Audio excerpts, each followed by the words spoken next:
ओम नमो भगवते वासुदेवाय। ओम नमो भगवते वासुदेवाय। ओम नमो भगवते वासुदेवाय। यस्वानुभावम् अखिलं श्रुतिसारमेकम् आध्यात्मदीपम् अतितीर्षितां तमोऽन्धम् संसारिणां करुणयः पुराणगुह्यम् तं व्याससूनम् उपयामि गुरुं मुनीनां।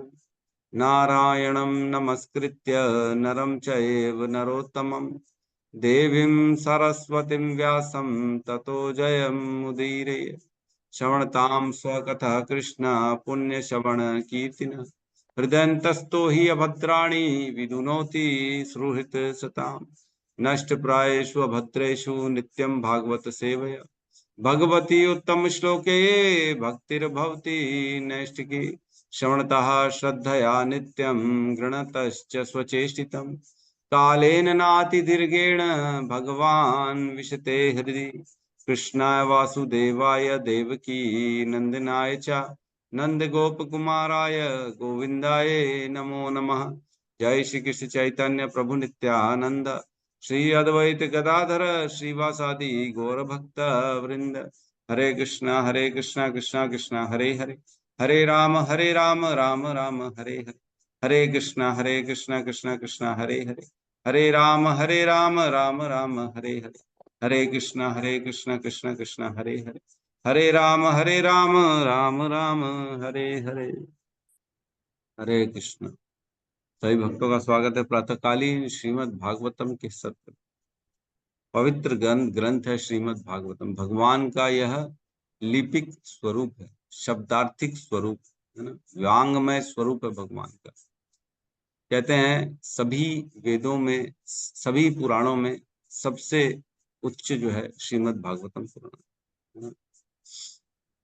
सर्व वेदांत सारम ही श्रीमद् भागवतम इष्यते।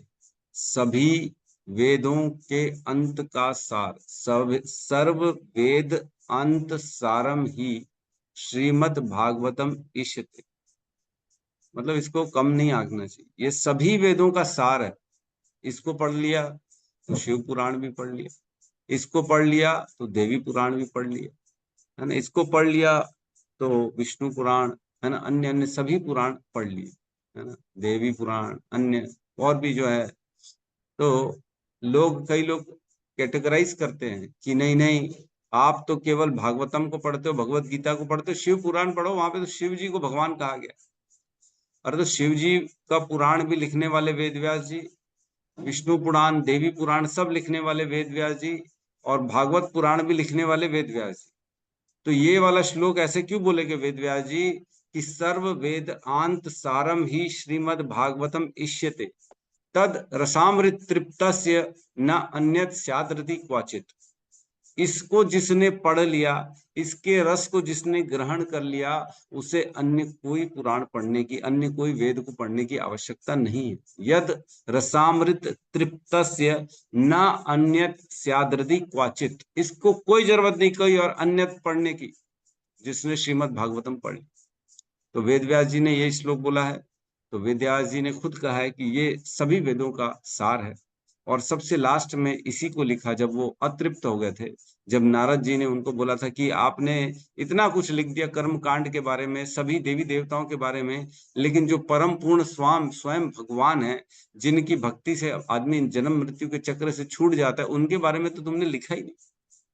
तब उन्होंने श्रीमद् भागवतम जो लिखा था उसको फिर एडिट किया और उसमें सारे भक्ति के प्रसंग डाले, है ना, प्रेम डाला भगवान का, भक्तों का प्रेम डाला, कैसे भगवान से भक्त का आदान प्रदान होता है, ये लीलाएं डाली भगवान की, ताकि भक्त सुने उनको और सुन सुन के जो है ना श्रवणम कीर्तनम स्मरणम, है ना, ये करें, नवदा भक्ति करें, श्रवणम कीर्तनम स्मरणम विष्णु, नहीं, स्वर्णम कीर्तनम विष्णु स्मरणम पाद सेवनम अर्चनम वंदनम दास्यम साख्यम आत्मनिवेदनम। ये 9 तरीके से भगवान की भक्ति की जाती है।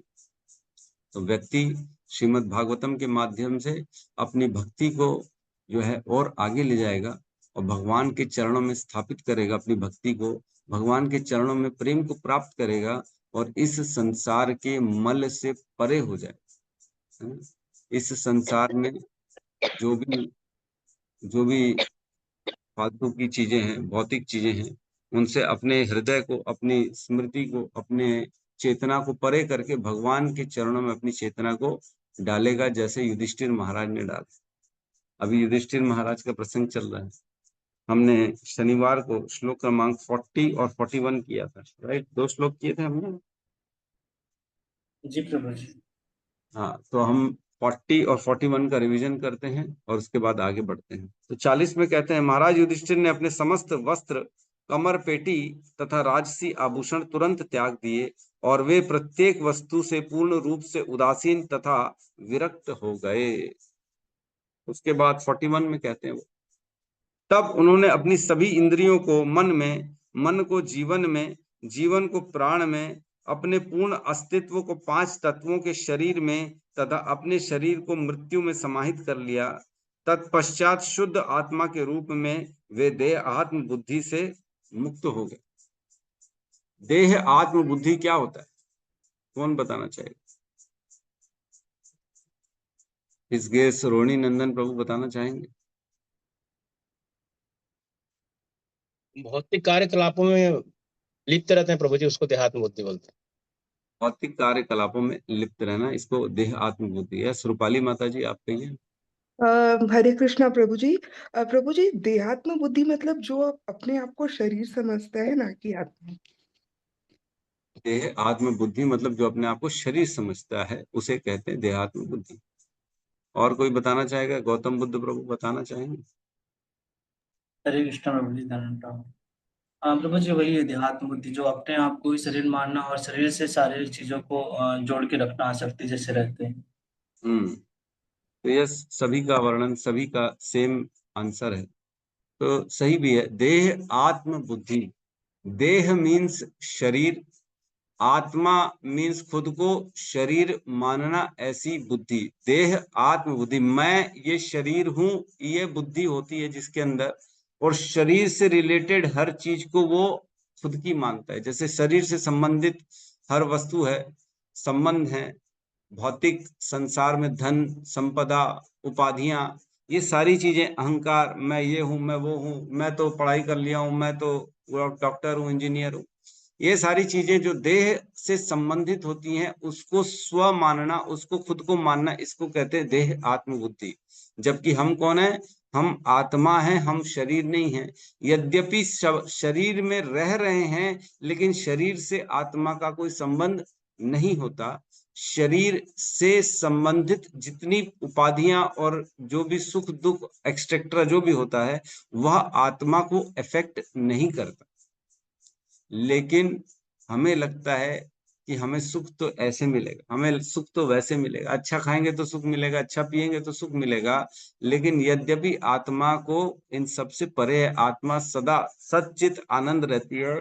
उसके अंदर में ही जैसे ही वो भगवान के शरण में जाते हैं, वैसे ही आत्मा तुष्ट होने लग जाती है, उसको प्रसन्नता, आनंद आना चालू हो जाता है। तो युधिष्ठिर महाराज ने अपने आप को सभी इंद्रियों से, मन से, शरीर से, प्राण से, पंच तत्वों से, जो शरीर पंच तत्व का बना है, उनसे, हर चीज से अपने आप को अलग करके पूरे शरीर को मृत्यु मृत्यु को दे दिया और अपने आप को देह आत्म बुद्धि से मुक्त हो गए। मतलब कि वो शरीर को बोले, तेरे को मृत्यु तो तेरी होनी है, मेरी तो होनी नहीं, मैं तो आत्मा हूं, मरना तो मर जा, अब मेरे को क्या करना है। अपने आप को टोटली अपने शरीर से अलग कर लिया। अब शरीर जाने, शरीर का काम जाने, मैं तो केवल भगवान की भक्ति करूंगा, भगवान के चरणों में। तो इस प्रकार की युधिष्ठिर महाराज ने अपनी बुद्धि बना ली और उन्होंने अपने जीवन में सब वैराग्य ला लिया। राज्य अपने पौत्र को दे दिया, परीक्षित महाराज को, और साधारण वेशभूषा धारण कर दिया। सारे स्वर्ण आभूषण उन्होंने त्याग दिए और कुंडल, महाराज का मुकुट उकुट सब छोड़ दिया उन्होंने, और साधारण वस्त्र धारण करके, बाल खोल के, वो अब देह आत्म बुद्धि से परे हो गए। तो हम अब श्लोक नंबर 42 में प्रवेश करेंगे। ठीक है, क्लियर दिख रहा है?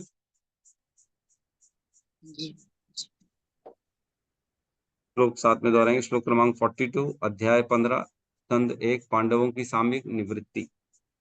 त्रित्वे हुत्वा च पंचत्वम् त्रित्वे हुत्वा च पंचत्वम् तच्चैकत्वे जहोन्मुनि तच्चैकत्वे जहोन्मुनिः सर्वात्मन्यजुहवीद सर्वात्मन्यजुहवीद ब्रह्मण्यात्मन्यव्ययम् अव्यये ब्रह्मण्यात्मन्यव्यये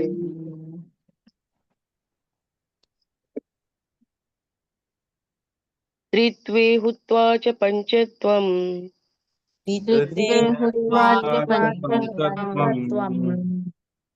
तच्चैकत्वे जुहोन्मुनिः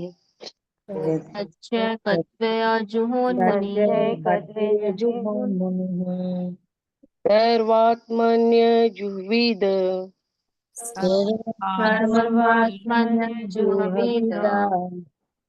ब्रह्मण्यात्मानम् अव्यये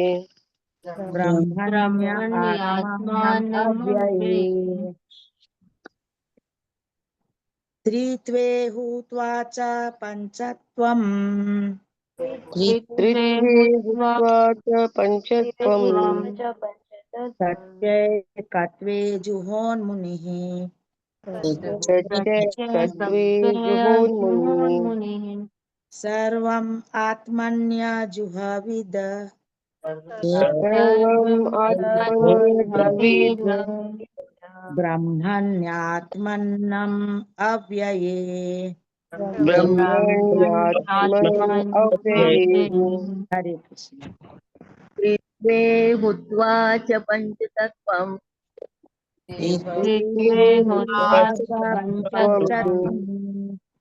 तच्चैकत्वे जुहोन्मुनिः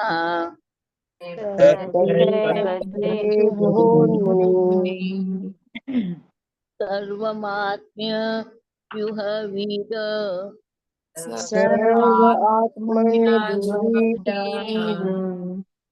ब्रह्मण्यात्मान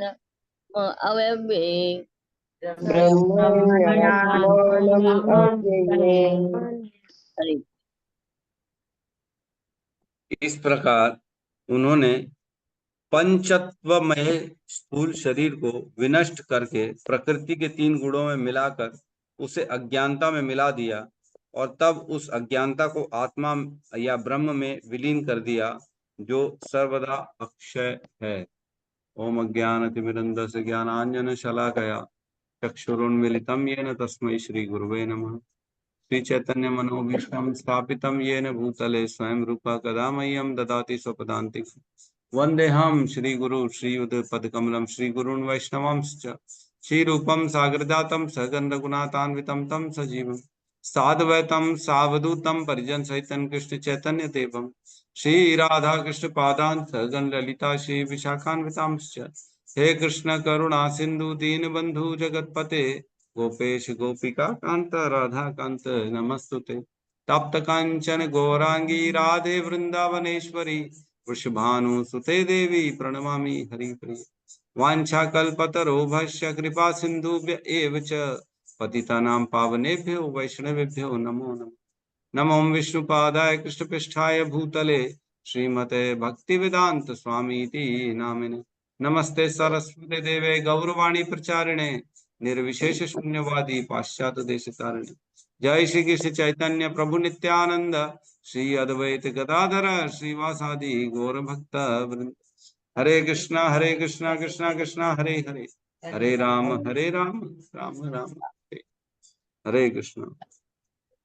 तो इस श्लोक में बता रहे हैं, वही सब बता रहे हैं कि किस प्रकार युधिष्ठिर ने अपने आप को पूर्ण रूप से विलग कर दिया। तो इसमें कह रहे हैं इस प्रकार उन्होंने पंच तत्वमय स्थूल शरीर को विनष्ट करके प्रकृति के 3 गुणों में मिलाकर शरीर का जो 5 तत्वों से शरीर बनता है, भूमि, गगन, वायु, भूमि, गगन, आकाश, वायु, नीर और अग्नि, है ना, 5 तत्वों से बनता है। तो इन तत्वों में अपने इन तत्वों का जो शरीर है उसको विनष्ट करके प्रकृति के 3 गुणों में मिला दिया। तो मैं आपको बता दूं, ये 5 तत्व जो होते हैं जो प्रकृति के, ये बेसिकली प्रकृति से निकलते हैं। और प्रकृति किसकी बनी रहती है? 3 गुणों की प्रकृति बनती है ना? सबसे पहले क्या होता है? प्रधान। जब कुछ भी नहीं था तब क्या था? प्रधान था। भगवान प्रधान देते हैं। उस प्रधान मतलब एक तरह से समझ लीजिए कि आटा है ना, खाली आटा, उसका कोई स्वरूप नहीं है, कुछ भी नहीं, खाली आटा ही आटा। आटा कई बार हम देखते हैं हवा में भी उड़ जाता है आटा, है ना, हवा तेज चले तो हवा आटा उड़ जाएगा। तो आटा हवा में उड़ जाएगा मतलब उसका कोई स्वरूप नहीं, कुछ भी नहीं है, अव्यक्त अवस्था में है ना, उसका कोई शरीर, उसका कोई शेप नहीं है, कुछ डेफिनेट नहीं है। जब सूखा आटा रहता है उसको फिर माताएं जो है ना उसको पानी वानी डाल के उसको गोती है, तो पानी डालते हैं तो वो प्रॉपर एक शेप में आ जाता है, अब वो यूज करने लायक हो जाता है। तो प्रधान में जब भगवान दृष्टिपात करते हैं, है ना, दृष्टिपात करते हैं मतलब क्या करते हैं, उसमें एक तो काल की शक्ति का प्रवेश करते हैं और जीव की शक्तियों, जीवों को प्रवेश कराया जाता है। जिस प्रकार आटे में पानी को डाला जाता है, सूखे आटे में, है ना, सूखा आटा जो रहता है पहले उसमें जो पाउडर टाइप का रहता है, उस पाउडर टाइप में मतलब वो प्रधान है। फिर उसमें जैसे पानी डाला, मतलब क्या डाला, हमने काल शक्ति और जीव शक्ति को डाला सूखे आटे में, तब वो गीला आटा बन गया, अब कुछ यूज करने लायक हो गया, अब आटा बन गया, उससे कुछ भी बन सकता, पूड़ी बन सकती, पराठा बन सकता, कुछ भी। तो अब आटा जो बन गया उसको क्या कहेंगे? महतत्व। पहले क्या था? प्रधान था। ये प्रकृति पहले क्या थी? जब कुछ भी नहीं था तब क्या था? प्रधान थी। उसमें कुछ भी नहीं था, ना कोई शेप था ना कुछ था, सब ऐसी हवा में उड़ रहा था। मतलब ऐसा मान के चलो, ये एग्जाम्पल मैं दे रहा हूँ कि कुछ भी नहीं था, तब भगवान ने उस प्रकृति में क्या किया? अपने दृष्टिपात किया। हम जानते हैं जब भगवान विष्णु, महाविष्णु के रोमकूपों से अनेक ब्रह्मांड निकलते हैं, तो सबसे पहले ब्रह्मांड में महाविष्णु दृष्टिपात करते हैं, है ना, दृष्टिपात करते हैं। तब दृष्टिपात में वो जीवों को प्रवेश कराया जाता है और काल शक्ति को उस ब्रह्मांड के अंदर प्रवेश कराया जाता है। मतलब पहले प्रधान था, जब दृष्टिपात हुआ तब महतत्व बना। महतत्व बना मीन्स अब उसको एक प्रॉपर शेप मिल गया, अब वो यूजेबल हो गई, अब उसको किसी भी प्रकार का हम स्वरूप देके उसको यूज कर सकते हैं। मतलब एक पूरा पहले आटे का पाउडर था, पानी डाला, फिर अब गीला आटा बन गया, अब उसमें चपाती बनाने लायक। तब गीला आटा जब बन गया, जिसको हम एक तरह से महतत्व समझते हैं, तो उस महतत्व को ब्रह्मा जी को दिया जाता है। और महतत्व उस, सपोज मैं एग्जाम्पल से समझाने की कोशिश कर रहा हूं, उस महतत्व से अनेक अनेक योनियों की रचना करते हैं। तो महतत्व क्या है? जैसे आटा है, माताएं उस आटे से चपाती भी बनाएंगी, पूड़ी भी बनाएंगी, पराठा भी बनाएंगी, हलवा भी बनाएंगी, और भी क्या क्या बनाएंगी। तो माता ने एक ही आटे से कितने सारी चीजें बना दी, बहुत सारी चीजें बना दी। वैसी उसी महतत्व से ब्रह्मा जी अनेक योनियों की पूरी प्रकृति की रचना कर देते हैं। पेड़ बना देते हैं, पुरुष बना देते हैं, स्त्रियां बना देते हैं, जानवर बना देते हैं, जलचर बना देते हैं, पहाड़ बना देते हैं, हवा बना देते हैं, हर चीज बना देते हैं उसी 3 गुणों की प्रकृति से। महतत्व में मतलब पूरी प्रकृति किससे बनती है? 3 गुणों से बनती है। मतलब प्रधान में केवल 3 गुण थे, लेकिन प्रधान में वो 3 गुण जो होते हैं वो सुप्त अवस्था में रहते हैं, वो अक्रियाशील रहते हैं, उनके अंदर क्रिया नहीं रहते। जैसे कोई कोमा में पड़ा हुआ है, वो कुछ नहीं कर सकता, वैसे 3 गुण उस समय प्रधान में कोमा में पड़े रहते हैं, कुछ नहीं करते। लेकिन जैसे ही भगवान का दृष्टिपात होता है तो वो 3 गुण कोमा से जग जाते हैं।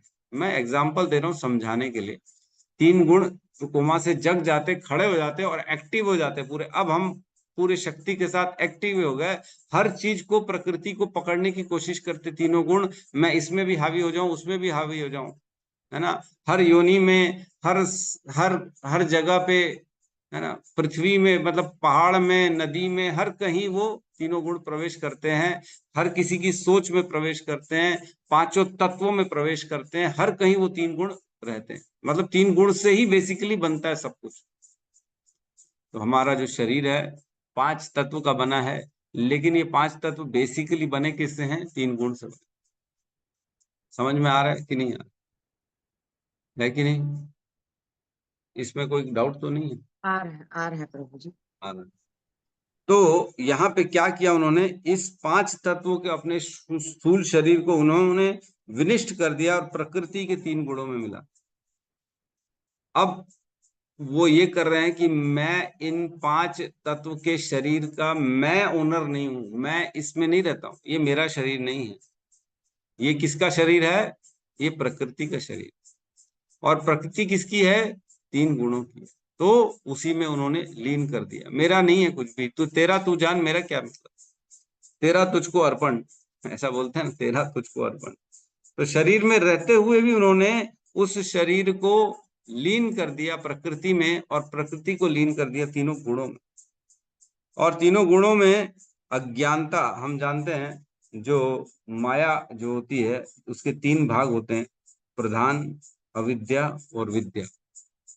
तो अविद्या जो होती है, अविद्या में ही सभी लोग अपनी स्वरूप को भूल के अपने आप को शरीर मानते हैं और इस प्रकृति में भोग करने की इच्छा करते हैं। अपने आप को शरीर मानना, ये अविद्या।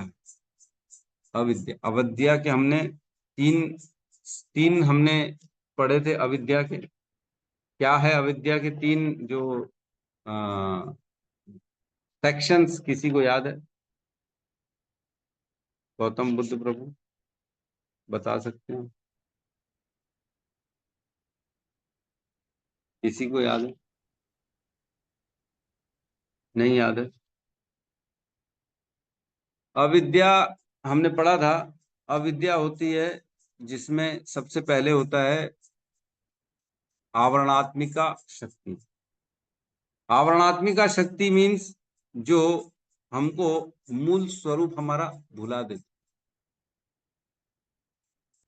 और उसकी दूसरी होती है प्रक्षेपात्मिका शक्ति।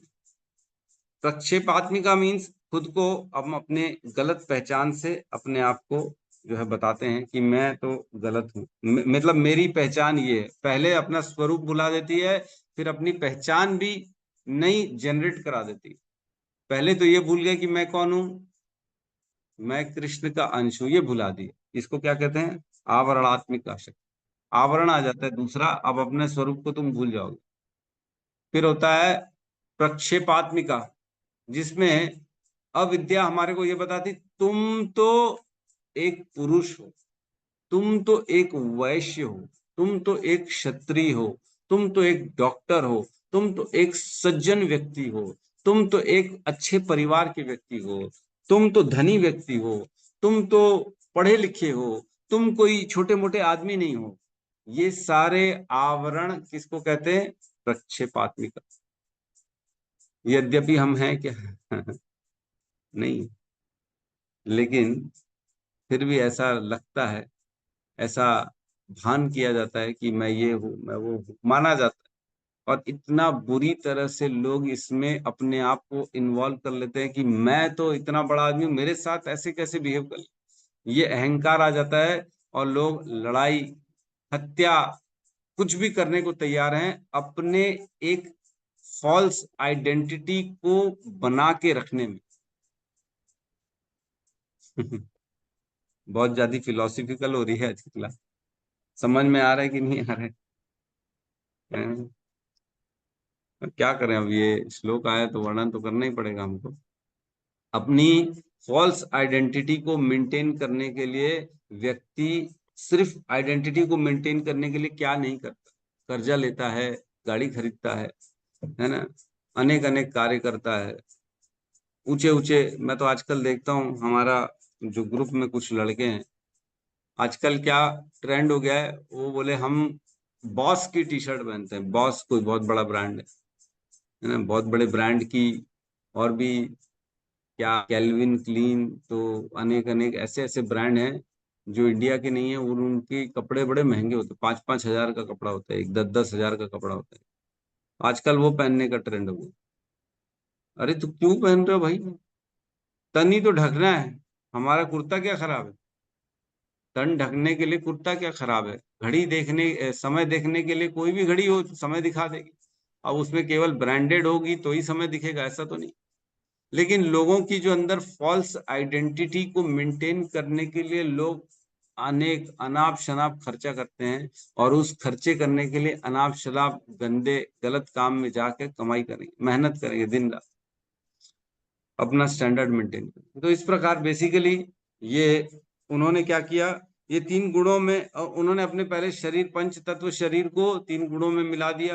3 गुणों को उन्होंने अज्ञानता जो अविद्या थी उसमें मिला दिया, और उस अज्ञानता को आत्मा या ब्रह्म में विलीन कर दिया। वो बेसिकली एक चीज बस समझनी है इसमें, मैं ये शरीर नहीं हूं। इस शरीर के सारे कार्यकलाप, सारी फॉल्स आइडेंटिटी, राजा प्रजा, सम्राटपन, सोने के मुकुट, कुंडल, मैं इतना ज्ञानी हूं, ये सारी जो अविद्या थी, उन्होंने सारी अविद्या का त्याग कर दिया। अब उन्होंने अपने मूल स्वरूप को, कि मैं कृष्ण का अंश हूं, बस इसको अपने अंदर स्थापित किया, बाकी हर चीज का त्याग कर दिया। ये बेसिक पूरे इस श्लोक का अर्थ यही है ना।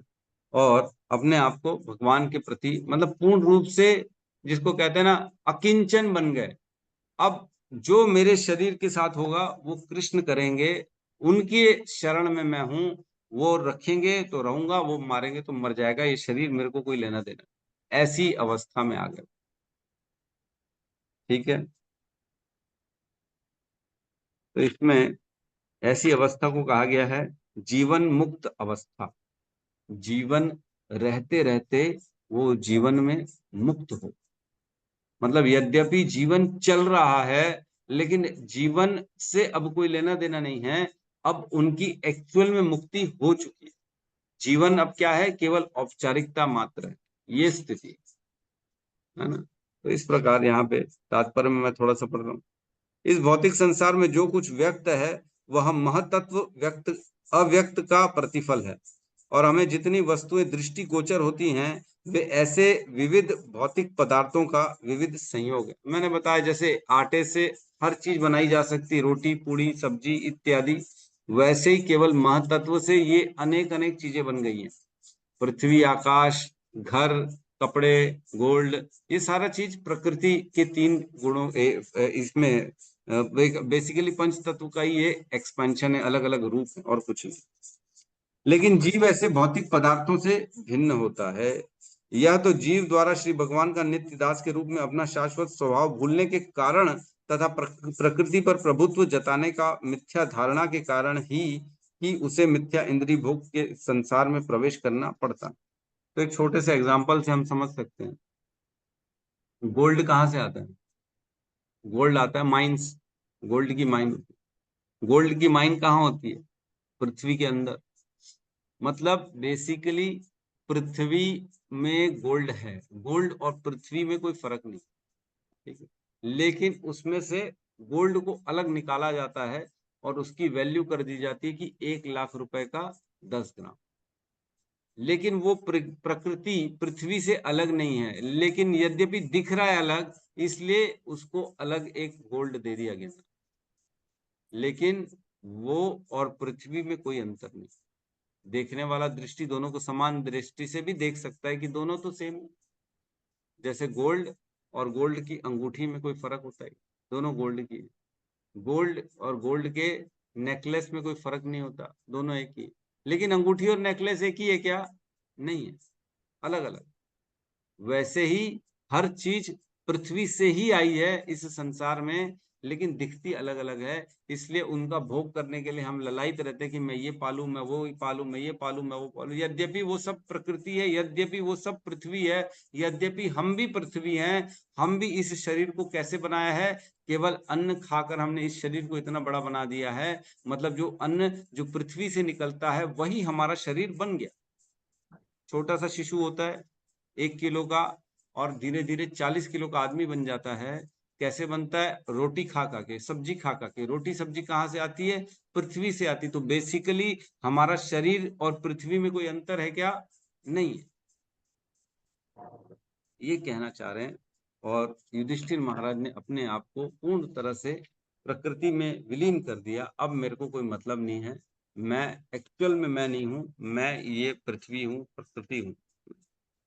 ठीक है, तो हम अब अगले श्लोक में प्रवेश करते हैं। इस पे ज्यादा समय देंगे तो दिक्कत हो जाएगी, आगे नहीं बढ़ पाएंगे। 43 साइड में हो गया प्रभु जी। साइड में आगे।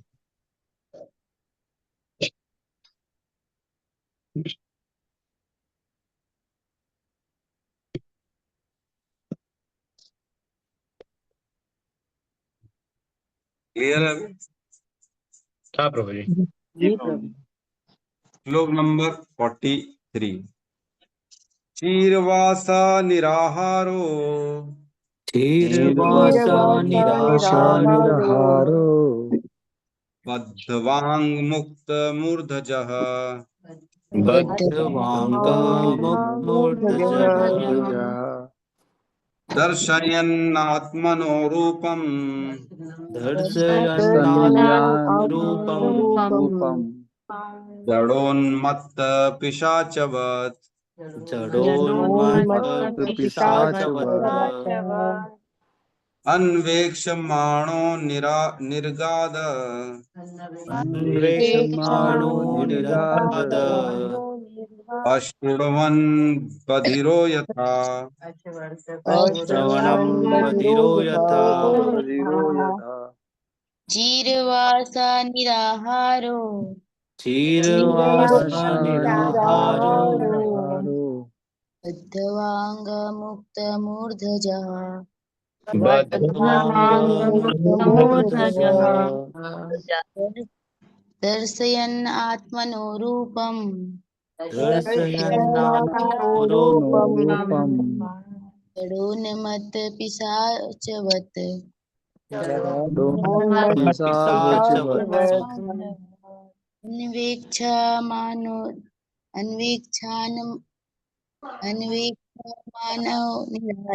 निरागद अन्वेक्षमाणो निरगाद श्रवणबधिरो यथा श्रवणबधिरो यथा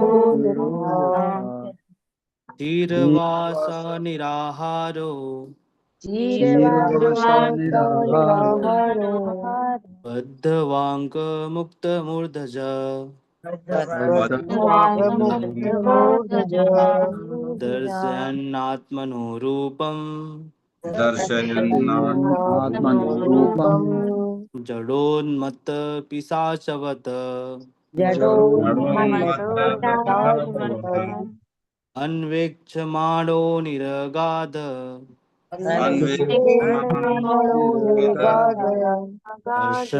हर्षवणबधिरो यथा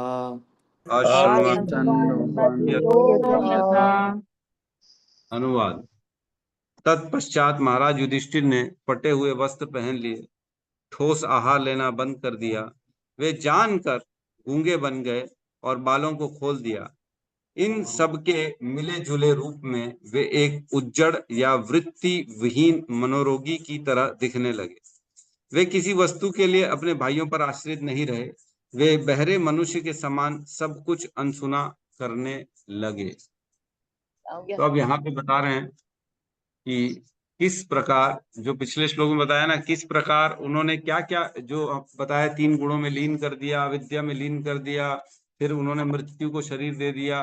किस प्रकार अनासक्त हो गए शरीर से, ऐसे क्या कार्य किए जो अनासक्ति आ गई। हम कैसे इसको अगर देखना चाहें, जो पिछले 2 श्लोकों में समझाया गया था कि अपने आप को पूर्ण रूप से लीन कर दिया, वो अगर हम देखना चाहें तो कैसे दिखेंगे, तो अब बता रहे हैं कैसे दिखेंगे। ऐसा व्यक्ति जो अपने शरीर से अनासक्त हो जाता है, अहंकारों से विरक्त हो जाता है, संसार से विरक्त हो जाता है, देह आत्म बुद्धि से परे हो जाता है, खुद को केवल और केवल भगवान के चरणों में डाल देता है, वो कैसे दिखता है, वो क्या कार्य करता है ना। भगवत गीता में भी जो है ना श्लोक आता है जिसमें कहते हैं अर्जुन भगवान को कि स्वरूप सिद्ध व्यक्ति कैसे चलता है, किम भाषितः, क्या बोलता है, कैसे चलता है, कैसे दिखता है, क्या सोचता है। तब आंसर दिया था भगवान ने कि स्वरूप सिद्ध व्यक्ति कैसे दिखता है। तो यहाँ पे भी बता रहे हैं कि जैसे जो गुण बताया युधिष्ठिर महाराज ने उसको कैसे माने, तो कह रहे चीरवासा। चीरवासा मीन्स फटे कपड़े पहना उन्होंने, अब वो राजसी कपड़े छोड़ दिया।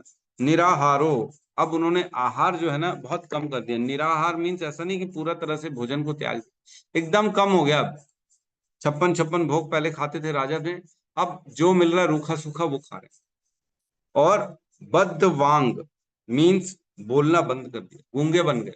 बद्ध वांग मीन्स अपने वचनों को उन्होंने अब स्टॉप कर दिया, अब कुछ नहीं बोलेंगे, गूंगे बन गए। और क्या करें, मुक्त मूर्धज, बाल खोल दिया उन्होंने। अब जटाएं अच्छी अच्छी कंघी करके, बाल सेट वेट करके नहीं बैठेंगे हैं। अच्छे अच्छे हेयर स्टाइल के पास जाते हैं ना हम लोग, हेयर स्टाइल्स बना दीजिए। आजकल तो ट्रेंड हो गया है ब्यूटी पार्लर में जाने का। किसी भी पार्टी में जाएंगे तो माताएं ज्यादातर ब्यूटी पार्लर जाती और उन्होंने हेयर स्टाइल बनाते हैं। और अच्छे अच्छे ब्यूटी पार्लर वाले तो एक एक बार का 1000-2000 रुपए ले लेते हैं केवल बाल बनाने का। एक पार्टी में जाएंगे, बाल बनाएंगे, 1000 रुपए दे के आएंगे और अगले दिन फिर वही पुराने वाले बाल। तो क्या मतलब ऐसे बाल बना के केवल दिखाने का। तो यहाँ क्या किया युधिष्ठिर महाराज ने, मुक्त मूर्धजः, अपने बाल को खोल दिया। अब केश जैसे लटाएं नहीं दिखते, हम साधु पूरे ऐसे बड़ी बड़ी जटाएं लेते रहती हैं वैसे घूमते, वैसे घूमने चालू कर। और क्या करें, दर्शयन आत्मनो रूपम, खुद को ऐसा दिखाने लगा, अपना रूप को दर्शन प्रदर्शित ऐसा किया जैसे कि वो जड़ हैं। जड़, जड़ मीन्स निष्क्रिय। पगला कोई नहीं रहता, इसको 10 बार बोलो कुछ सुनता नहीं। जड़, जड़ जैसा व्यक्ति बन गए, पागल के जैसा। उन्मुत्त है ना, जड़ मीन्स थोड़ा सा निष्क्रिय हो गया, और उन्मुत्त मीन्स उन्मत्त मीन्स पागल, निष्क्रिय पागल के जैसा। और पिशाचवत मतलब अब अच्छे इंसान के रूप में नहीं दिख रहे थे, साफ सुथरे इंसान वैसे नहीं, पिशाचवत एकदम कुछ ना पालन कर रहे हैं शरीर के लिए, फटे कपड़े पहने हैं, कुछ भी कर रहे हैं कहने का मतलब। और क्या करे, अनवेक्ष माणो निरागार, किसी के प्रति अब आश्रित नहीं है। पहले उनके भाई अर्जुन, भीम, नकुल, सहदेव हर उनकी सेवा करते थे, लेकिन अब उन्होंने किसी से भी सेवा लेना बंद कर दी, किसी के प्रति अब आश्रित नहीं है। अश्रवणन बधिरो यथा, अश्रवणन मीन्स अब किसी की सुनना बंद कर दी। श्रवणम कीर्तनम मीन्स सुनो, अश्रवणम मीन्स किसी की मत सुनो। तो यहाँ कह रहे हैं अश्रवणम बधिरो। बधिरो मीन्स जैसा जो नहीं सुन पाता, जिसको बहरा कहते हैं, बहरे जैसा उन्होंने अपना प्रदर्शन चालू कर दिया। तो मतलब सभी प्रकार से उन्होंने अपने आप को इस संसार से काटने के लिए लोगों के सामने अपने आप को पागल के रूप में प्रदर्शित करना चालू कर दिया। यही सेम कार्य किसने किया था, है ना, भगवान ऋषभ देव ने। ऋषभ देव ने, हाँ, ऋषभ देव ने भी सेम काम किया था। वो भी पागल बन गए थे। अपने 100 पुत्रों को उन्होंने पहले पूरा ज्ञान दिया, सब पूरा बताया महाराज भरत को और उनके 99 भाइयों को, और पूरा ज्ञान देके स्वयं अपना राजपाट उन्होंने, पूरा पृथ्वी के भी शासक थे वो भी, उन्होंने पूरा शासन छोड़ के पागल बन गए, पागल की तरह घूमने लगे। पागल बन नहीं गए, पागल की तरह प्रदर्शन करने लगे, बिना कपड़ों के घूमने लग गए। ऋषभ देव तो बिना कपड़ों के मल मूत्र में बैठ जाते थे, गंदे कीचड़ में बैठ जाते थे लोग ताकि मेरे से दूर रहें।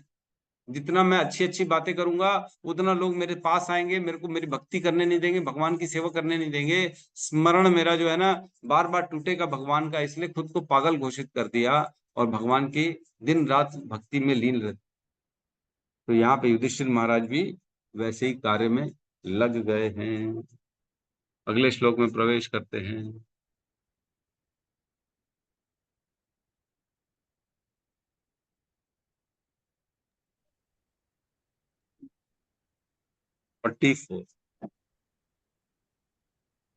उदीचिं प्रविवेशाशाम् उदीचिं प्रविवेशशाम् उदीचि प्रविवेशाशाम्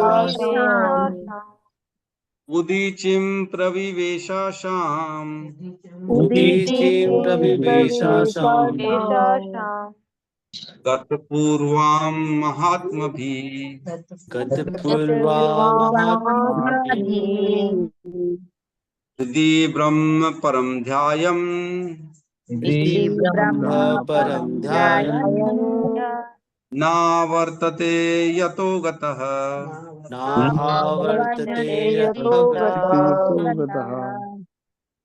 उदीचि प्रविवेशाशाम् उदीचि प्रविवेशाशाम् गतपूर्वमहात्मभिः गतपूर्वा महात्माभिः इति ब्रह्म परं ध्यायन् इति ब्रह्म परं ध्यायन् आवर्तते यतो गतः।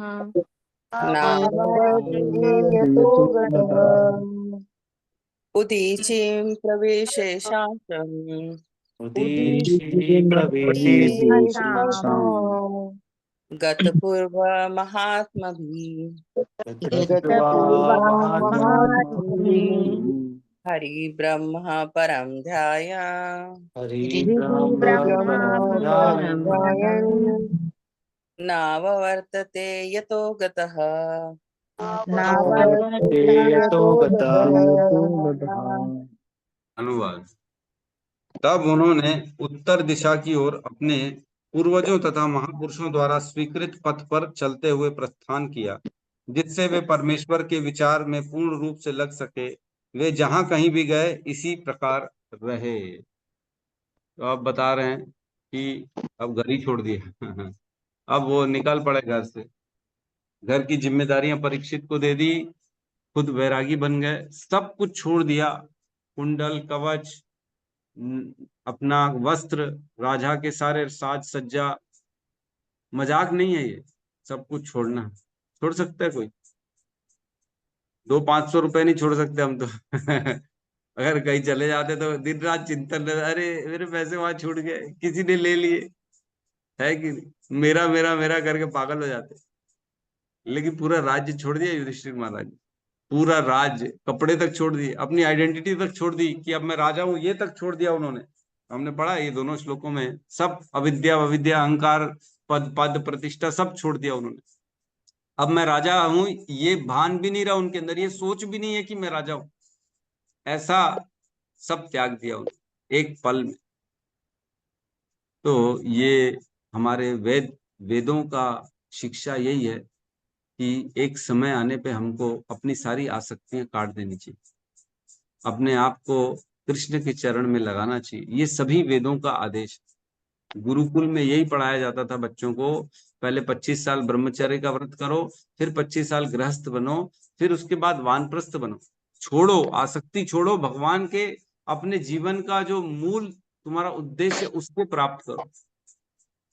हमारा बेसिकली हमारा मेन उद्देश्य क्या है जीवन का, किसी को मालूम है? मेन उद्देश्य हमारा भगवान की प्राप्ति। बोलते हैं, एक श्लोक आता है उसमें कहते हैं, एतावान सांख्या योगाभ्याम स्वधर्म परिनिष्ठया जन्म लाभ पर पुंसाम अंते नारायण स्मृति। इस पूरे जन्म का सबसे बड़ा लाभ क्या है? मनुष्य जीवन का सबसे बड़ा सर्वश्रेष्ठ लाभ क्या है? अंते नारायण स्मृति।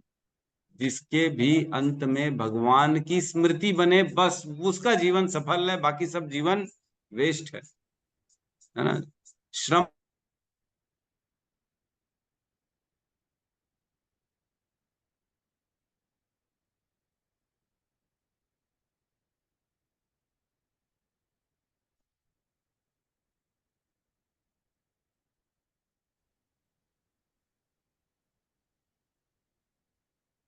हरे कृष्णा, सुनाई दे रहा है? जी प्रभु। हरे कृष्ण प्रभु जी। सुनाई दे रहा है? हाँ, तो लाइट गोल हो गई हमारे यहाँ पे। ठीक है, तो यहाँ कह रहे हैं कि अंते नारायण थी, उसी का जीवन सफल है जिसने अपने अंत में भगवान का स्मरण किया। अदरवाइज पूरा जीवन हमको, हम क्या अपने जीवन को सफलता की ओर लेके जा पा रहे हैं? क्या हम कुछ भी ऐसा कर रहे हैं जिससे हमारा जीवन सफल हो? नहीं कर रहे। यही सिखा रहे हैं आज युधिष्ठिर महाराज की। एक समय ऐसा आता है हर किसी के जीवन में कि अपनी भौतिक आसक्तियों को त्याग कर कृष्ण की शरण में लगना। घर नहीं छोड़ना हमको, घर बार नहीं छोड़ना, अपने संबंधियों को नहीं छोड़ना, अपने कर्तव्यों को नहीं छोड़ना। घर में रहते रहते अनमनस्क, अपने आप को अनासक्त रहते हुए कार्य करना और अपने आप को भगवान के शरण में लगाना। तो यहाँ तात्पर्य में बड़ी सुंदर लिखा है, श्रील प्रभुपाद ने लिखा है कि हम पूर्व में कई बार यह बता चुके हैं कि जिस रूप में वर्णाश्रम धर्म विश्व के निवासियों द्वारा और विशेष रूप से आर्यवर्त के निवासियों द्वारा पालित होता है, उसमें जीवन की एक अवस्था में घर बार के सभी संबंधों को छिन्न करके महत्ता पर बल दिया जाता है, करने की महत्ता पर बल दिया जाता है। इसी दृष्टि से प्रशिक्षण तथा शिक्षा दी जाती थी कि इस प्रकार महाराज युधिष्ठिर जैसे सम्मानित व्यक्ति को आत्म साक्षात्कार करने तथा भगवत धाम वापस लौटने हेतु सभी पारिवारिक संबंध छोड़ने पड़ते थे। गृहस्थ जीवन को न कोई राजा न कोई सम्मानित व्यक्ति अंत तक चला सकता है, क्योंकि इसे मानव जीवन की सिद्धि के प्रतिकूल तथा उसकी आत्महत्या जैसा माना जाता है। मतलब केवल जो भोगों में लगा रहेगा जीवन, वो माना जाएगा कि वो अपने को आत्महत्या कर। कृष्ण की प्राप्ति के लिए अगर नहीं कर रहा है, जीवन की अवस्था में आती है जब सब चीज छोड़ के भक्ति में लगना चाहिए, तो उसके जीवन को सही दिशा का। बचपन से पहले के गुरुकुलों में यही सिखाया जाता था कि ये भौतिक चीजों में प्रवेश ज्यादा नहीं करना। लेकिन आजकल के लोगों को ये नहीं मालूम है कि जीवन का सर्वोच्च उद्देश्य क्या है, क्योंकि उनको सिखाया नहीं जा रहा, उनको पढ़ाया नहीं जा रहा। उनको केवल यही सिखाया जा रहा है कैसे भोग प्राप्त करने हैं, कैसे जीवन में साधनों को इकट्ठा करना है, कैसे अपने जीवन को सुखी बनाना है और कैसे दुखों को दूर करना है, बस यही सिखाया जाता। लेकिन किसी को ये नहीं सिखाया जाता सुख तो ऑटोमेटिक आते हैं, उसके लिए इतना प्रयास करने की जरूरत ही नहीं। काले ने सर्वत्र गंभीर रहनसा, सुख दुख तो खुद ही खुद आता काल की शक्ति से। तस्य एव हेतो प्रयतेत कोविदो न लभते यद ब्रह्मदाम उपरितः यल्लभते दुख वदन्यतः सुखम कालेन सर्वत्र गंभीर रहनसा। जो इंटेलिजेंट व्यक्ति होता है, जो होशियार आदमी होता है, वो ऐसे कार्यों में लगता है जो पूरे ब्रह्मांड में बड़ी मुश्किल से मिलते हैं, नहीं है ऐसे कार्य में अपने समय को देता है जो है ही नहीं पूरे ब्रह्मांड में, बड़ी मुश्किल से मिलता है। क्या है वो? भगवान की भक्ति हो। और जो दुख और सुख में लगा हुआ है, केवल सुख बढ़ाने और दुख में घटाने में लगा हुआ है, ये तो काल की शक्ति से ऑटोमेटिकली व्यक्ति के जीवन में दुख सुख आते रहते हैं, इसके लिए प्रयास करने की जरूरत। तो हमें शास्त्र सिखाते हैं कि किस प्रकार अपने जीवन को डायरेक्शन देना है। युधिष्ठिर महाराज ने अपने जीवन को डायरेक्शन दिया, घर बार छोड़ दिए और उत्तर की दिशा में जाने लगे, जैसे कि पूर्ववर्ती आचार्यों और महापुरुषों ने उसी रास्ते का अनुगमन किया। तो कौन कौन गया है उत्तर की दिशा में?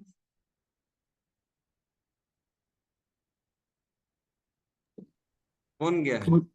प्रभु जी धृतराष्ट्र धृतराष्ट्र गए। गांधारी धृतराष्ट्र और गांधारी गए थे उत्तर की दिशा में। और कौन गया था? विदुर विदुर। विदुर तो तीर्थ यात्रा पे गए थे अनेक जगहों पे, उत्तर की दिशा में नहीं गए थे। हरे कृष्ण प्रभु जी। नारद मुनि जी नारद मुनि जी। हाँ, यस, नारद मुनि भी गए थे अपने घर का त्याग करके उत्तर दिशा की ओर। तो उत्तर दिशा की ओर यहाँ पे युधिष्ठिर महाराज भी चले जाते हैं। ठीक है, किसी प्रश्न है तो हम ले सकते हैं यहाँ। तो बहुत अच्छा प्रश्न है प्रभु जी का कि हम कैसे अपने आप को भौतिक आसक्तियों से काटें, क्योंकि कहीं ना कहीं सबके अंदर कुछ ना कुछ आ ही जाता है, हमारे अंदर भी है। तो इसका रास्ता भगवान ने भगवत गीता में बताया है। 2.62 में कहते हैं, ध्यायते विषय पुंसांग संगस्ते उपजायते संगात संजायते कामा कामात क्रोध अभिजायते। हमारे को राइट फ्रॉम द स्टार्टिंग जो चिंतन वाला जो स्टेज है, वहीं से सबको त्याग करना है, ध्यान से ही परे करना है ऐसी चीजों को जो भौतिक चीजों की तरफ हमारा अट्रैक्शन बढ़ाती हैं। वहीं से ही हमको इन सबको काटना है। जैसे टीवी देखना है ना, मोबाइल में सोशल मीडिया में देखना है, या अनेक अनेक दोस्तों के साथ बैठ के क्या बातें करते हैं, अरे वहां का खाया, वहां का पिया, वहां घूमने गया, ये मजा आया, वो मजा, वहीं काटना है हमको। असत्संग त्याग, ऐसे लोगों का संग त्याग करना है जो हमको भौतिक आसक्ति की तरफ बढ़ाते हैं। सुनना ही नहीं, उनसे बात ही नहीं करनी, टीवी देखना ही नहीं है, मूवीज नहीं देखनी है। क्योंकि जितना टीवी मूवी देखेंगे, मोबाइल सोशल मीडिया देखेंगे, केवल क्या हो रहा है, हमारे अंदर डाटा फिट किया जा रहा है। फोकट में इतनी ऐड चल रही हैं, ये खा लो, ये पी लो, ये लगा लो, ये ओढ़ लो, ऐसा बैठो, ऐसा करो, इतना अच्छा एसी लगा लो, पंखा लगा लो, इतना सुंदर घर बना लो, इतना सुंदर ग्लास में पियो, क्रॉकरी खरीदो। यही सब सिखा रहे हैं, यही सब दिखा रहे हैं। पूरे संसार में केवल ऐड के माध्यम से हमारे दिमाग में डाला जा रहा है, फ्री में डाला जा रहा है, कानों के माध्यम से इनपुट हो रहा है। फिर वो कहीं ना कहीं हमारे अंदर एक चिंतन बना देता है, हमारा ध्यान आकर्षित करता है। फिर कहीं ना कहीं हमारी आसक्ति वहां बढ़ती है। धीरे धीरे जैसे जैसे चिंतन करेंगे, अरे कितना अच्छा था, अरे कितना अच्छा था, अरे कितना अच्छा दिखा रहे थे टीवी में। जब तक हम कोई चीज को आज तक देखे नहीं है, सुने नहीं है जिसके बारे में, उसके प्रति हमारा कोई अट्रैक्शन नहीं होता। जिसके बारे में नहीं जानते उसके प्रति अट्रैक्शन हो सकता है क्या? नहीं हो सकता। लेकिन जो जानते हैं उसके बारे में अट्रैक्शन होता है। तो जैसे ही हम किसी चीज के बारे में सुनते हैं इन कानों के माध्यम से, या देखते हैं इन आंखों के माध्यम से, तो उनके प्रति हमारा अट्रैक्शन बढ़ता है। मन जो है ना हमारा, वो प्राप्त करने की इच्छा प्रकट करता है कि मेरे को ये प्राप्त करना है। और फिर मन की इच्छा को सफल बनाने के लिए हम उसके लिए अपने बल का प्रयोग करके उसको प्राप्त करते हैं। तो हमको वही चिंतन के लेवल में उसको काटना है। न हमको फालतू की चीजें देखनी है, न फालतू के लोगों के साथ बैठना है, न फालतू की हमको बातें करनी। क्योंकि जितना सुनेंगे, जितना ध्यान करेंगे, उतना फिर उनके तरफ आकर्षित होते चले जाएंगे। तो बेस्ट वे यही है, अपने आप को काटिए और अपने आप को समझिए कि ये सब चीजें हमको अंतोदगत्वा सफलता नहीं देती। अंतोदगत्वा सफलता क्या देती है? भगवान का नाम। भगवान का नाम ही एक जो है वो असली धन है, जो हमारे साथ मृत्यु के बाद भी रहने वाला है। ये सब चीजें तो छूटने वाली, टेम्पररी हैं। तो ऐसा अगर विचार रखेंगे तो हम जल्दी अपनी आसक्तियों को काट सकते हैं। और रोज श्रवण करना बहुत ज्यादा जरूरी है। रोज क्लास भागवतम भगवत गीता पढ़ना बहुत ज्यादा जरूरी है, क्योंकि इससे हमको ज्ञान मिलता है, लड़ने की शक्ति मिलती है, अपनी आसक्तियों को, अपनी इच्छाओं को काटने की शक्ति मिलती है। ज्ञान मिलता है कि किसी भी भौतिक वस्तु में सुख नहीं है। ये ही संस्पर्शजा भोगा दुख योनि एवते आद्य अंतवंत कौंतुये न तेषु रमते बुधा। इसलिए इसमें बुद्धिमान व्यक्ति अपने आप का समय नहीं लगाता भौतिक भोगों की प्राप्ति में, क्योंकि असली में इन पे जो सुख मिलने वाला है वो क्षणिक है, और उसके बाद उसका विरह का दुख स्टार्ट हो जाएगा। तो ये अक्लमंद व्यक्ति जो होता है उसको मालूम है कि इंद्रिय भोग में केवल दुख है। और शास्त्र कहते हैं अगर हम अपने जीवन में जितना ज्यादा इंद्रिय भोग करेंगे, अपनी सेंस ग्रेटिफिकेशन को करेंगे, उतना ज्यादा हमारा शरीर जल्दी क्षीण होता है। किसी भी मशीन को ज्यादा उपयोग करेंगे तो जल्दी खराब होगी कि नहीं होगी? ये तो स्वाभाविक बात है। एक मशीन खरीदा, वो 24 घंटे चला रहा है, और वही मशीन किसी दूसरे व्यक्ति ने खरीदा जो दिन में मात्र 2 घंटे चलाता है और साफ सफाई करके उसको रखता है। तो किसकी मशीन ज्यादा देर तक चलेगी? जो 2 घंटे चला रहा है, जो उसको मेंटेन कर रहा है, उसको तेल पानी दे रहा है, वो उसकी मशीन ज्यादा दिन चलेगी। जो 24 घंटे चला रहा है मशीन को, उसकी मशीन तो महीने 2 महीने में खराब हो जाएगी। उसी प्रकार ये हमारा शरीर यंत्र है, यंत्र आरूढ़ी माया। भगवान कहते हैं ईश्वर सर्वभूतानां हृदय देशे अर्जुन तिष्ठति यंत्र आरूढ़ी माया, यंत्र आरूढ़ी माया भ्राम्यन सर्वभूतानि यंत्र आरूढ़ी माया। इस यंत्र में बिठा के सबको भ्रमित किया जा रहा है। जो शरीर है एक यंत्र है, एक मशीन के समान है। इसका जो जितना ज्यादा भोग करेगा उसका शरीर उतना जल्दी खराब हो जाएगा, बुढ़ापे में पता पड़ेगा। जैसे मशीन शुरू शुरू में तो अच्छी काम करती है, जैसे पुरानी होती है उसको जितना ज्यादा यूज रगड़ोगे उतना जल्दी खराब हो जाए। तो वैसे ही हमारा भी शरीर कुछ काल बाद खराब होना चालू हो जाएगा, बहुत खराब होती है उनका बुढ़ापा, बहुत स्थिति खराब होती है। इसलिए हमारे को कम कम करना चाहिए, इंद्रिय भोगों में शरीर खराब हो जाता है और हमारे जीवन में हम जो आध्यात्मिक ज्ञान है उसको प्राप्त नहीं कर पाते। ठीक है प्रभु जी, क्लियर है? जी प्रभु, थैंक यू प्रभु जी, बहुत अच्छे से आपने समझा। Thank you. यस, दिव्य लोचन प्रभु। हरे कृष्ण प्रभु जी, हरे दोनों कृष्णा। प्रणाम। प्रभु जी, जैसे कोई भक्त है वो मतलब माला जपी कर रहा है और मतलब भगवान के सानिध्य में हमेशा रहता है, बट भौतिक आसक्ति प्रभु जी ऐसा है कि उसकी परिवार है, उसका परिवार में भी वो व्यस्त है, टेबल क्लास में नहीं आ पाता है और मतलब सुमिरन हमेशा भगवान के साइड में रहता है, लेकिन अब भौतिक आसक्ति, कभी लो अच्छा ये बना लें, अपने ऊपर कहता है, कभी लो ये बना लें ये बना लें। भगवान में आसक्ति है लेकिन उतनी नहीं है, और भक्ति भी कर रहा है, तो क्या उसको भगवत धाम नहीं मिलेगा प्रभु जी? देखिए ये प्रक्रिया है प्रभु जी, ये प्रोसेस है। अभी आप प्रोसेस में आ गए हो, एक दिन में रात में अभी बोलोगे तत्क्षण दही नहीं बनेगी। दूध भिगा देते हैं माता जी लोग, तो रात को भिगाते हैं तो सुबह जाके दही बनती है। उसमें एक समय लगता है, 6-8 घंटे 10 घंटे लगते हैं दही बनने में। उसी प्रकार अभक्त से भक्त बनने का भी जो प्रोसेस है इसमें समय लगता है ना। अब धीरे धीरे ज्ञान आ रहा है, धीरे धीरे ये छोड़ा, अभी कभी आज आपने एक चीज छोड़ी, कल दूसरी छोड़ी, परसों तीसरी, चौथी, पांचवी, ऐसे धीरे धीरे धीरे धीरे हमको एक गंतव्य तक जाएंगे। दिल्ली जाना है तो अनेक स्टेशन आएंगे ना रास्ते में, एक एक स्टेशन को पार करेंगे तब जाके दिल्ली के पास होते जाएंगे, आते जाएंगे आते जाएंगे, और एक दिन दिल्ली पहुंच जाएंगे। उसी प्रकार अभक्त से देहात्म बुद्धि से शुद्ध भक्ति की जो एक यात्रा है, इसमें एक एक करके अनेक स्टेशन आएंगे। हर स्टेशन में कुछ ना कुछ त्यागना पड़ेगा, धीरे धीरे धीरे धीरे अपने जीवन को शुद्ध बनाना है। तो ज्ञान है, धीरे धीरे आदमी प्रयास करेगा। जितना ज्ञान सुनेगा उतनी जल्दी वो अपने जीवन में शुद्ध आचरण ला पाएगा, त्याग कर पाएगा। जितना कम सुनेगा उतना स्लो चलेगा प्रोसेस उसका। यद्यपि केवल जो चैंटिंग है उससे धीरे धीरे हमारा हृदय शुद्ध हो जाता है, लेकिन केवल चैंटिंग करेंगे तो समय लगेगा। जब तक सुनेंगे नहीं, समझेंगे नहीं, तब तक स्लो प्रोसेस में चले जाएंगे। सुनने से आदमी फास्ट जाता है अपने भगवत धाम की। तो अब आपको सोचना है कि जो है मैं कितने, ये सब सबके साथ होता है, धीरे धीरे छूटेगा प्रभु, एकदम से नहीं छूटेगा। तो प्रयास में लगे रहिए, भगवान शक्ति देंगे, भगवान ही शक्ति देते हैं हमको छुड़वाने की। तो आप बस भगवान से विनती करिए, प्रभु भगवान ये नहीं कर पा रहा हूँ, मेरे को शक्ति दो, मैं ये भी कर सकूं, ये भी कर सकूं। तो धीरे धीरे वो बढ़ता चला जाए। ठीक है प्रभु, इसमें बहुत ज्यादा नेगेटिव होने की बात नहीं है, ये सबके साथ है ना। ठीक है, हरे कृष्ण, दोनों प्रणाम, दोनों हरे कृष्ण। यस, माधुर्य लीला माता जी। हरे कृष्ण प्रभु जी, दंडवत प्रणाम। प्रणाम माता प्रभु जी। जी, जो अभी ये डिस्कशन हो रहा है, इसमें जैसे हम धीरे धीरे आगे बढ़ेंगे आपने बताया, तो क्या हमें फिर बार बार जन्म लेके आना पड़ेगा?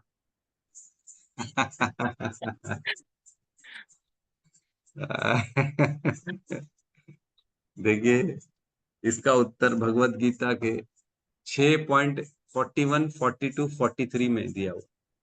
जिसकी भक्ति जिस स्तर में रहती है, और यद्यपि अगर उसका शरीर छूट जाए, आधी भक्ति करिए और शरीर छूट जाए, तब क्या होता?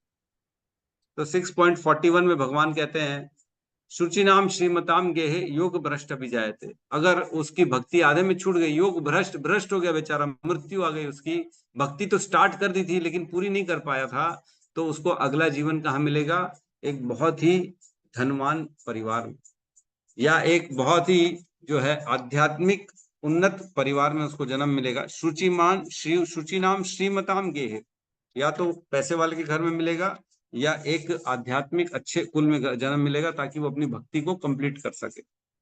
फिर 42 में कहते हैं, अगर दीर्घ काल बहुत ज्यादा उसने भक्ति करी थी लेकिन फिर भी पूरी नहीं हो पाई थी और उसका शरीर छूट जाता है, तो वो ऐसे योगियों के कुल में जन्म लेगा जो अति बुद्धिमान है। निश्चय ही इस संसार में ऐसा जन्म दुर्लभ। इसमें प्रभुपाद ने अपना भी एग्जाम्पल डाला है कि मैं और मेरे गुरु श्रील भक्ति सिद्धांत सरस्वती ठाकुर, वो हम दोनों इसी एग्जाम्पल में फिट होते हैं। हमने पिछले जीवन में बहुत अति भक्ति करी थी, लेकिन अब इस जन्म में भगवान ने हमें मौका दिया और ऐसे अति अति उच्च कुल में उनको जन्म मिला कि वो आचार्य के पद पे पहुंच सके, भक्ति प्रदान कर सके दूसरों को। तो जिसने बहुत अत्यधिक भक्ति करी है और उसका छूट जाता है तो फिर दोबारा उसको जन्म मिलता है और ऐसी जगह जन्म मिलता है ताकि वो कंप्लीट कर सके, दूसरों को भी सिखा सके। और तीसरा एग्जाम्पल एक और दिया है जिसमें उसमें भी अगर बहुत ज्यादा भक्ति करी हो और अगर उसकी योग मतलब भ्रष्ट हो जाए, मृत्यु हो जाए, तो क्या होता है अगले जीवन में उसको दोबारा अपने पूर्व जन्म का पूरी याद आ जाती है और वो उस याद के बेस पे इस जीवन में अपनी भक्ति को कंप्लीट करता है। जैसे जड़ भरत महाराज को पिछले जीवन में हिरण बने थे वो भी याद था और उसके पिछले जीवन में जो भरत महाराज थे वो भी याद था। तो उन्होंने सब याद था, इसलिए इस जीवन में बचपन से वो कुछ बोले ही नहीं ताकि मैं बोलूंगा तो लोग मेरे प्रति अट्रैक्ट होंगे और इसलिए मेरे को बात ही नहीं करनी, अब मैं सबसे दूरी बना के केवल भगवान की भक्ति करूंगा और इस जीवन में मेरे को कैसे भी करके येन केन प्रकारेण मेरे को भगवान की प्राप्ति करनी। तो इस प्रकार भगवान की जो भक्ति में एक बार प्रवेश करता है ना, निश्चय ही भगवान उसको अपने धाम बुलाते हैं। 1 जन्म लगे, 2 जन्म लगे, 6 जन्म लगे, लेकिन निश्चित हो जाता है कि उसकी टिकट कट चुकी। अब कितनी प्रगाढ़ता है, कितनी हमारे अंदर लालसा है, कितना प्रयास है, इसके ऊपर डिपेंड करता है कि एक ही जीवन में भगवान की प्राप्ति होगी कि 2, 4, 5 जीवन लगेंगे। हम इजी लेंगे भगवान की प्राप्ति को, अरे हम 16 माला तो कर रहे हैं ना, भगवान तो मिल जाएंगे। प्रभुपाद ने बोला है ना 16 माला करोगे तो भगवत धाम जाओगे। अरे निश्चित तौर से जाओगे, लेकिन कितने जन्म में जाओगे ये नहीं मालूम। जितना भोगों के प्रति हम आकर्षित रहेंगे उतना भगवत धाम जाने के चांसेस कम है। जितना भगवान के प्रति आकर्षित रहेंगे, भोगों को त्याग कर पाएंगे, उतना जल्दी हम भगवान के धाम पे जाएंगे। इसी जन्म में जा सकते हैं अगर अच्छे से पूरी फॉलो करेंगे, सारे प्रयासों को करेंगे, भगवान के लिए रोएंगे, भगवान के लिए सारे कार्य करेंगे, अपने लिए कार्य करेंगे, थोड़ा बहुत माला भी करेंगे तो 2-4 जीवन और लगेंगे मिनिमम, है ना। तो इस प्रकार माता जी समझ सकते हैं कि कितना समय लगेगा। जी प्रभु जी, वही बात है ना, कल जो मैं कह रही थी कि बार बार वो माया है ना, वो खींचती है, मतलब कुछ ना कुछ कितना भी करो लेकिन वो माया खींच के अपने कोई न कोई किसी न किसी चीज पे आसक्ति दे देती है, या हम किसी चीज की कामना कर ही बैठते हैं। मतलब ये जो है ना, ये बहुत दिक्कत वाली बात हो गई है। मतलब एक जन्म और तो पक्का है ही, मुझे ऐसा अब लगने लग गया है। क्योंकि माया वाकई में बहुत प्रबल है, ये समझ में आने लग गया प्रभु। माया प्रबल है, लेकिन माया से निकलने का भगवान ने रास्ता भी बताया है कि देवी ऐसा गुणमयी मम माया दुरतया मामे भी ये प्रपद्यन्ते माया मिताम तरंती दे। जो मेरी शरण में आता है ना उसको मैं बोल देता हूँ माया से परे हो जाता है, माया उसका छोड़ देती। तो भगवान की शरण में जाना है, माया से परे हो जाएंगे। और इच्छा द्वेष समुत्थेन द्वंद्व मोहेन भारत सर्वभूतानि सम्मोहम सर्गे यान्ति परंतप। जितना हम इच्छा द्वेष में मोह में फंसे रहेंगे उतना हमारा जीवन दोबारा आना ही पड़ेगा, दोबारा इस संसार में अलग अलग योनियों में आना पड़ेगा। तो इच्छा से परे रखना पड़ेगा अपने आप को, अदरवाइज तो जन्म मृत्यु में फंसेंगे। इच्छा ही कारण है हमारी अगली योनि की, अगले जीवन की इच्छा, केवल इच्छा को तो त्यागना पड़ेगा। जी प्रभु जी, हरे कृष्णा। धन्यवाद। ठीक है, तो हम यहाँ पे क्लास को क्लोज करते हैं। सब मिलके हरे कृष्ण महामंत्र का जाप कर ले। हरे कृष्णा हरे कृष्णा हरे राम हरे राम राम राम हरे हरे। हरे हरे। समस्त भक्त वृंद की जय। जगत गुरु शील प्रभुपाद की जय। जय गौर प्रेमानंद। हरि हरि बोल। हरे कृष्णा हरे कृष्ण हरे कृष्ण। हरे कृष्ण प्रभु जी। जरूर हरे कृष्ण।